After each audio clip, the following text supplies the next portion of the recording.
Hello, YouTube. This is Insane Monster, and this is part 4 of What If Deku was the son of SCP-076, aka Abel.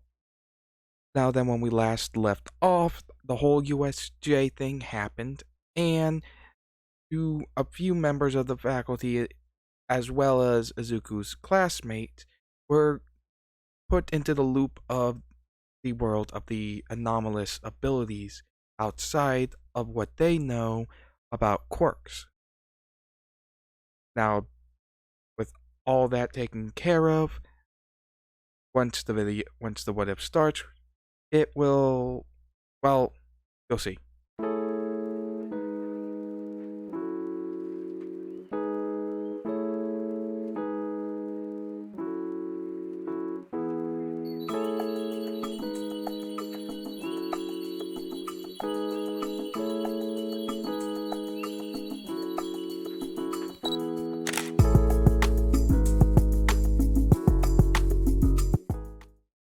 Alright, now when we last left off, Aizawa just announced the UA Sports Festival will be happening in a week or two.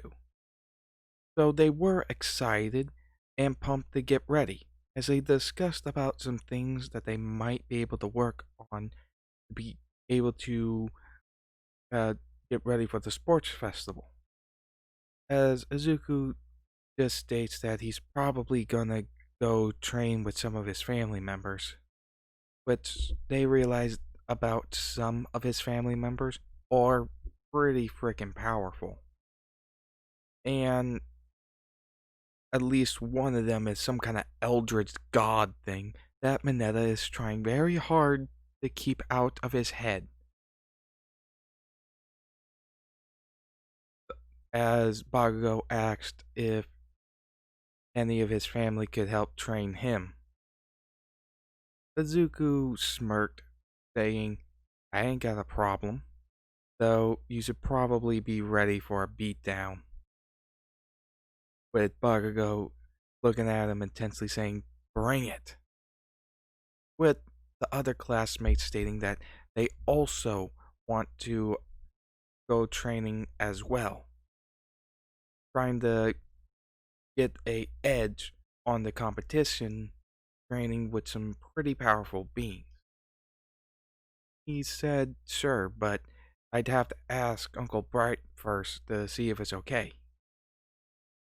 After school, Momo did go along with them, as they got in, seeing that Salem, who is named that not only by her changed name, but her hero name as well, who, if you remember from the previous parts of this what if, was the witch child. So yeah, SCP-239. As we see her putting on a very unique necklace and stuffing it into her shirt. Momo does ask what that was. It didn't look like a normal necklace. Izuku states, we remember what you were told about her?" Momo thought and then realized, oh yeah, she's supposed to have some kind of reality warping ability? Crazy. Izuku said, yeah, out of, I guess, all of my family, there's about two of them that have things that could be considered reality warping abilities. In fact, one of them, well, Rainer is actually coming back from the US after that whole thing with the USJ. He's kind of worried about us. But him and Salem both have those necklaces around them. Essentially, they're called reality anchors. If their powers get too out of control or they go past a certain limit, they turn on, nullifying their powers as a bit of uh, a fail-safe just in case. For those of you who know about the SCP Foundation, these are actually a thing in the SCP Foundation world. these items are made to cancel out reality warping abilities. So they're used as a failsafe in case the reality warping SCPs that they have with them end up getting a little out of hand with their powers. Obviously, Momo asked, okay, but I forget, who's River? Izuku thought and realized that River actually left whenever, uh, before he actually met Momo, becoming a hero in the US. So he fills her in on River. River, if I read the wiki correctly or whatever, is actually SCP 4051, also known as your friendly neighborhood Keter. He states his hero name is Rift, able to open up a portal that can pull out anything or blast anything he thinks of out, depending on how well he knows the how it works. For instance, if he knows the exact how a phone works, he opens a rift and can pull out a phone just by thinking about it. But if he thinks about a phone but doesn't know how exactly it works, it'll still pull out a phone, but it will either be non-functioning or it will only last for a short time. As he continues stating, but he has a reality anchor because he has a pretty powerful and kind of dangerous ability to go along with it. He can basically make the opposite of whatever he sees, causing them to cancel out one another and be pretty dangerous. Which is why him and Salem have the reality anchors to prevent that from happening. Gets it, but is now a little bit more worried. But it's understandable that one of his family members would come back home after something like the USJ attack happening. So yeah, as he meets his uncle Bright asking if his classmates can come over to train for the UA Sports Festival. Bright was pretty excited about it, thinking that it might be fun. So he gave his permission, though made sure that some of them were careful about where they wandered around. They didn't want anybody passing out for any reason, either by meeting or being influenced by any anomalous abilities. More harmful anomalous abilities have been cancelled out by the quirk gene in this world, like I said in part 0. Though some of them still react to people.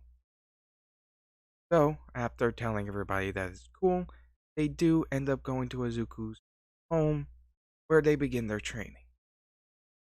Though, obviously, Todoroki's brooding and training on his own using just his ice.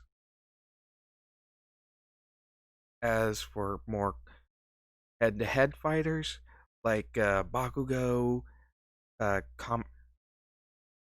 Hiroshima, as not to mention Ojiro, Sato, and such, they end up going train with the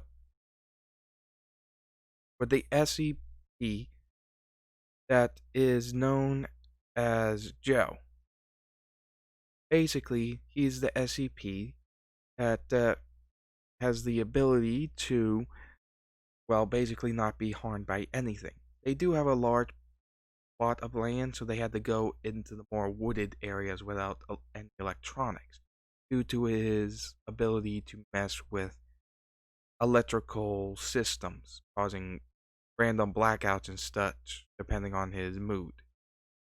Others were sent for training with a number of other SCPs. While the SCPs that some of them were recruited with their hero licenses to UA as added security for the UA main campus. So, yeah, there's that. As they learned a bit more about some of the other SCPs, though some details that they were asked about, they did keep kind of quiet. After all, plenty of them did not have a pleasant time at the Foundation. Occasionally, there were pranks pulled by the SCP known as guerrilla warfare and the SCP known as Too Spooky, referred to as Spook, a shape-shifting SCP that helped train some of them with stealth and or dealing with surprise attacks. So he didn't actually attack them, just kind of scared them. Vanetta practically fainted a couple of times from this. As we see Bakugo asking Izuku, okay, so what other ones do you have here? Like, what kind of anomalous beings do you have here? Izuku thinks for a moment and gets a very, very worrying smirk on his face, telling Mineta as well as Ida that he'd like for them to go get somebody. So they do, walking over to a door that has the word Mr. H on it. As they walk in, they see a literal headless dude just saying hello casually. He has no head, but he can still talk, hear, see, and all that, or smell and everything. As we see Mineta yelling, "Where's your head?" He then says, "Where's my head? What about yours?" As Mineta and Ida just look at each other and see that they don't have heads, even seeing it in the mirror. Freaking out, they start panicking, with everybody else just hearing screams coming from the room, and then just two thuds. Izuku puts a box of dark sunglasses back next to the door and tells everybody to put them on. As they open the door, they just see Ida and Mineta passed out from sheer panic. With Izuku just laughing hysterically, giving Mr. Headless a high five, with them saying, "Oh, that's what Mr. H stands for, huh? Headless." Very, very unnervingly. As they get Ida and Mineta out of there, explaining his abilities once they come to. As long as the eyes aren't pretty, the eyesight between what them and Mr. Headless isn't obstructed heavily, then they won't be affected. Which is why there was a box of sunglasses next to his door, as normal glasses don't really block this effect, which Ida and Mineta were pissed about. So yeah, training does keep going as we get to a point where it's about 2 days before the exam. I mean, no, the sports festival. I do apologize. Yeah. As they go home and such, Zuko's walking around, trying to get some fresh air and clear his mind for the sports festival. And all of a sudden, he finds himself somewhere different. He finds himself on a forest mountain range away from his home. Worried about where he was, he draws his weapons, prepares for an attack, thinking it might be that warp villain from the USJ attack, until he hears the voice of a somewhat elderly man stating, "Those weapons won't be necessary. I don't. They won't really do much either way." He looks over, seeing somewhat old man with a undetermined race of origin. You could tell. As he asked who he was, he states, Hmm, well, let me think. I suppose by the foundation that most of your family, well, basically all of your family, has had interactions with, you may call me SCP 343. Guys, thinking for a moment about some of the ones Dr. his Uncle Bright told him about, and then realized something. Wait, you're. He smirked, stating, Yeah, I'm God. Though, in correct term, I suppose in a way you could consider me your great grandfather. For all, I created Eve, they gave birth to Cain and Abel, and you are Abel's son. So, if you go by human standards of of this, I'm your great grandfather. With him just smirking like this is no big deal, as Dooku drops his weapon, asks, Wait, wait, I thought you didn't come to this dimension. He laughs and says, Well, to be more precise, I am in every dimension. I made the first dimension, or at least the whole me. After that one died, multiple other dimensions were born from it, causing more and more dimensions to be born throughout the ages. Once one dies, you could say it breaks apart, creating seeds for new dimensions. And in each dimension, I have a fragment of my whole self, which is what you see right now. As he thinks, Okay, but why are you here? He smirks, stating, You, my child, have grown up quite well. I was very surprised about Abel's action after so many millennia of hate. He did what was somewhat surprising. Wished for the life of another's spared. There's so many millennia of.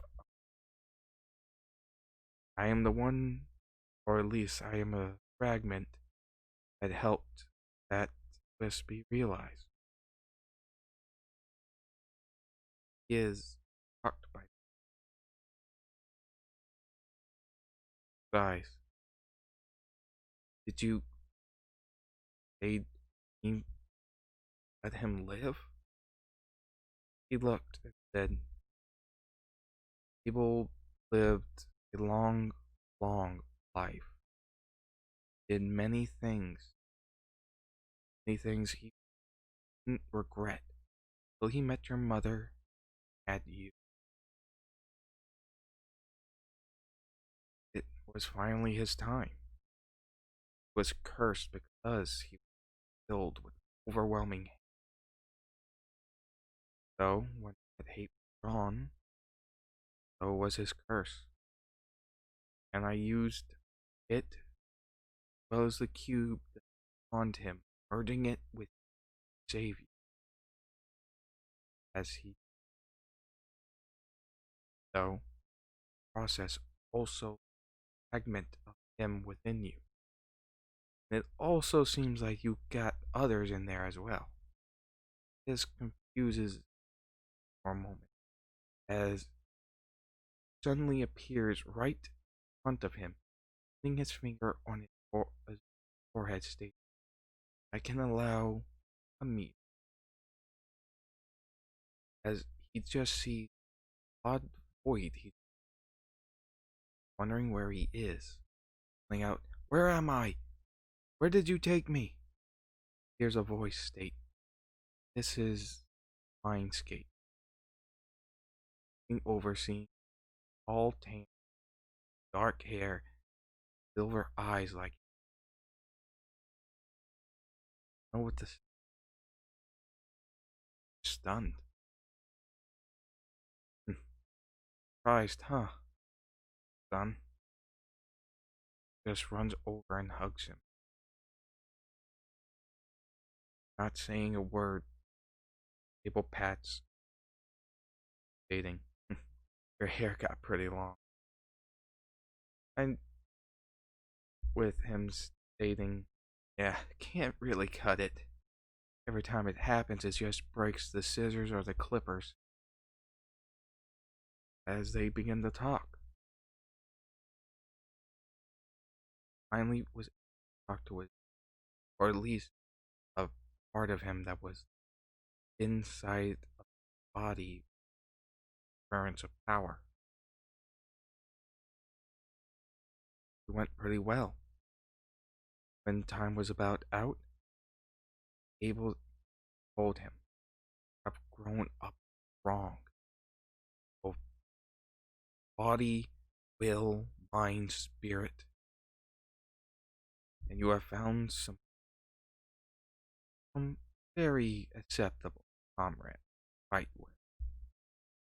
Though some of them do seem a bit odd." Izuku laughs at this stating, "Yeah, I guess so, huh?" As news, something else happens. Odd light begins to form a white void.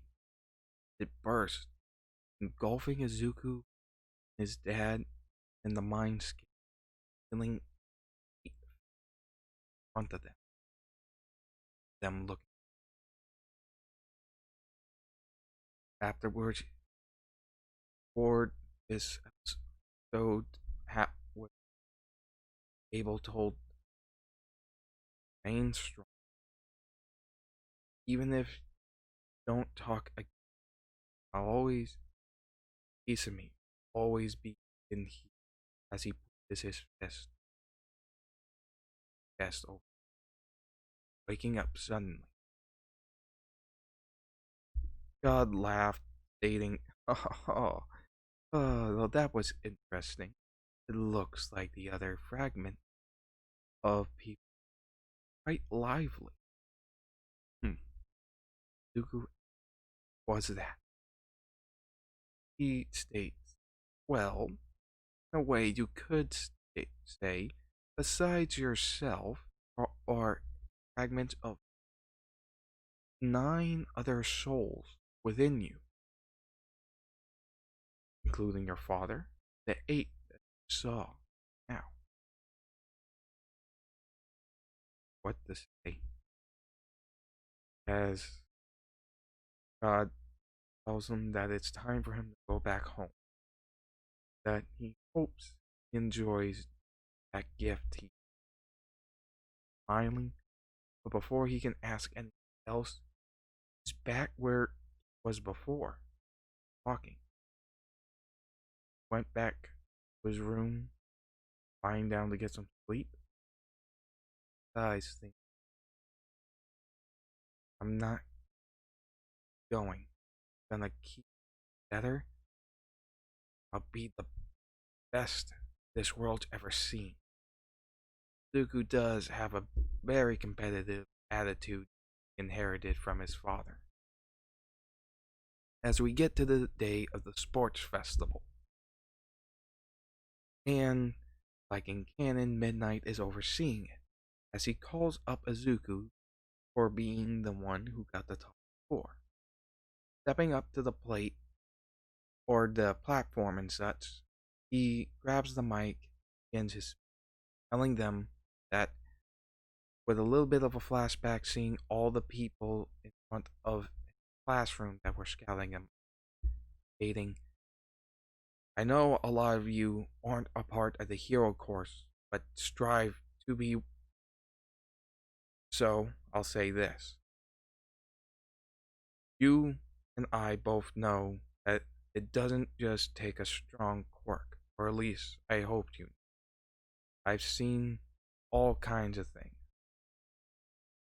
in the hero course, some of which are things that you probably wouldn't consider combat ready or anything, but it doesn't matter. What matters is the skill that you use your quirks with. Show the world that you yourself are worth being a hero, whether you're already in the hero course or you're striving to enter it yourselves. So, if you want to keep getting stronger and enter the hero course, then I won't hold back. Neither should you, as everyone just feels a big chill down their spine, especially Class 1A who knows what he can do. So, yeah.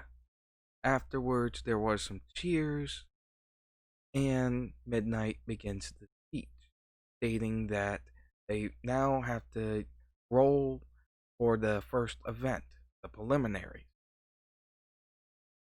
As the roll begins, we get to the part where it's the obstacle course.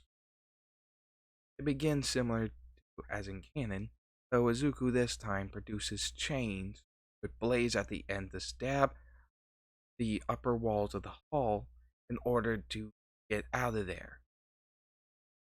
Some of you may be wondering why Izuku has this ability to roll chains like this that he makes using the same similar weapon ability Abel did. This is because after receiving Abel's powers, they evolved and stronger in different ways, giving him some new abilities. As he got through, he sees that Todoroki froze the floor to trap some people, but a good number of his classmates got out, including Momo. He smirks, thinking, right, this is what I'm talking about. Goes right in the race. Vanetta still tries to stop Todoroki, but gets slammed by the robot. As they deal with the small robots, 0-pointers then come in, with Todoroki freezing them while they're uneven like in canon. Though, as they fall down,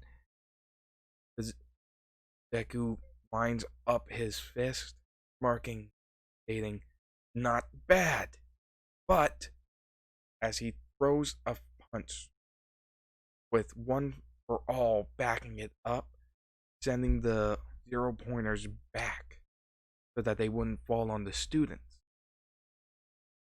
As he continued, now charging a one for all but keeping it at a percentage.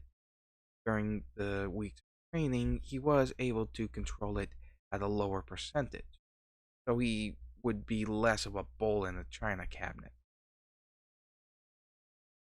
So yeah, as we then get to a giant cavern kind of thing with the pillars, Izuku just jumped over, basically hopping from one plateau to another, straining himself to make it at least a little bit more fair and challenging for him. It'd be too boring if 100% of one for all in order to win outright. So he restrained himself to about 20%. As they get to the minefield, once Izuku got there, he used this chain, hitting a multiple number of them to spider leg-like things in order to stab into the ground areas where the mines weren't, going right over them, getting obviously first place, with Todoroki and Bakugo still fighting, trying to get into first place, same as in canon. Dooku in first. We continue with the same kind of lineup, though when Mineta and Momo show up with Mineta sticking onto Momo's back with his sticky balls, Izuku grabs Mineta, which he is now terrified, as Izuku states, "Know what? Think you deserve a bit of a punishment. I think a whole weekend playing video games with Tulu might do the trick," which he's begging not to. Like, begging him to not do this, that he doesn't want to die, which Izuku's thinking he does realize he doesn't actually harm anybody, right? Maybe it's just the whole having an octopus for a head thing that's and being giant with wings and all that's really causing them to freak. Whatever. Dropping him. Asking Momo if he's okay. States, yeah, I'm going to I'm going to beat the hell out of him as he thinks about creating a bat. Izuku calms her down, stating, it's alright. I'm already gonna leave him with so given his reaction with him, it's punishment. As he begins to calm down. Afterwards, we get to the portion where it's now the cavalry battle. Momo walks up to Izuku, stating, sorry, but I need to be on another team. Izuku smirks, says, I get that. You wanna be wanna challenge yourself to become even better. I understand that. Though I won't lose. Smirking, her smiling, stating, we'll see about that, as he teams up with Todoroki and the others. As Deku does team up with the usual group like in canon, with Mei Hachime stating that he's pretty incredible and wants to showcase her gear. Says fine, but I'm not putting on that jetpack thing. Feels like cheating. Which, for his mentality in this, does match up. So yeah, as for the cavalry battle, it goes pretty similar, though with a good bit of difference, due to the fact that Izuku, the rider in the cavalry battle, can't use a lot of force, including with, well, one for all. Even 20% is a bit much for the recoil and force that it produces for the ones carrying him to handle. So he needs to restrain himself a bit, primarily using the chains he controls to keep others at bay while also spider walking them out of harm using Ochako Zero Gravity and the boots to help with any trouble landing, but also using some of the chains to guard their rear, with Dark Shadow guarding their front, developing a pretty good defense as they have the most points, over 10 million. They don't really need to capture any headbands, they just need to survive. Izuku does shoot this idea down at first, but then thinks about how much more of a challenge yet if there's a bunch of other teams that are running for the final part. So he agrees. Which is where we get to the point where it is now ended, as the results are tallied and the tournament is revealed, with some people dropping out, either for being frozen in place but not getting their headbands stolen, feeling like they didn't deserve it, and Ojiro stating that he doesn't even remember the event, dropping out, as well as some others. Zuko sees the ones that got stuck to the point where they couldn't do anything, but still had their headband, as an honorable decision, being as that they dropped out, being that they didn't really earn it. He respected that of uh, kind of resolve, seeing it as respecting themselves, and that they didn't want to disrespect the process of training a hero. Though he does ask Otaro what by not about when he dropped out and such, being a little confused as Ojiro tells him, figuring out that Shinso has some kind of mind control work. Figures that he didn't really talk, though thinks for a moment, wonders if it would even work on him, considering his current state, especially with his abilities. Not knowing if the brainwashing quirk would actually work on him. But he'll just play it safe for now. But even so, someone with such a basic build, with no physical work to help him in combat and all that, it's pretty impressive that he made it this far. So he smirks, thinking that he is someone of respect, but doesn't quite like the whole brainwashing thing. Though admits that it's a pretty good way to with troublesome villains. As this is now the end of part 4. In the next part, we will begin the tournament arc. And with that being said, please do remember to like, comment, and enjoy. If you recognize anything different with this, I actually have a new mic, which I am testing out with this vid. I do hope you enjoyed. I believe this is equipment of better quality than what I had before, so yeah, hope you enjoyed. Please remember to like, comment, and subscribe. Remember to hit that notification bell, set it to all, because you need to do that unless you want the notification part of YouTube to not send you it. So with all that being said, thank you. Please remember to like, comment, and subscribe, and happy holidays. See you later, everybody.